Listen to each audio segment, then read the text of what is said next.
यच्छ्रेयः स्यान्निश्चितं ब्रूहि तन्मे शिष्यस्तेऽहं शाधिमां त्वां प्रपन्नम्। अर्जुन ने कहा, अपनी कृपण दुर्बलता के कारण मैं सुख और दुख में भेद नहीं कर पा रहा हूँ। अपनी कृपण दुर्बलता के कारण मैं सुख और दुख में भेद नहीं कर पाने के कारण मैं जो सही है और गलत है उसमें भेद नहीं कर पा रहा हूँ, इसलिए मैं आपकी शरण में जाता हूँ। श्रीमद् भगवद गीता दूसरा अध्याय का 11वां श्लोक। अशोच्यानशोचस्त्वं प्रज्ञावादांश भाषसे गतासु न गतासुश्च नानुशोचन्ति पंडिता। श्री भगवान ने कहा, हे अर्जुन, तुम पांडित्यपूर्ण वचन कहते हुए उनके लिए शोक कर रहे हो जो कि शोक करने युक्त नहीं है, इसलिए तुम शोक त्याग कर युद्ध करने के लिए खड़े हो। हरे कृष्ण।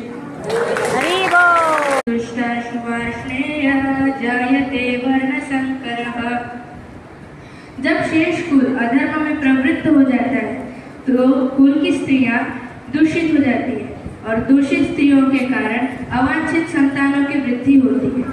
श्रीमद् भगवद गीता पहले अध्याय का 41वां श्लोक। संकरानरकायैव कुलज्ञानाकुलस्य च पतन्ति पितरो ह्येषां लुप्तपिण्डोदकक्रियः।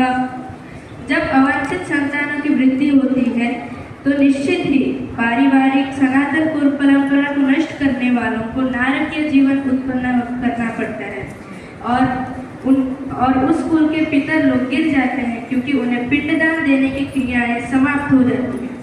श्रीमद् भगवद गीता दूसरे अध्याय का पहला श्लोक। संजय उवाच तं तथा कृपयाविष्टम् अश्रुपूर्णाकुलेक्षणं विषीदन्तमिदं वाक्यम् उवाच मधुसूदन।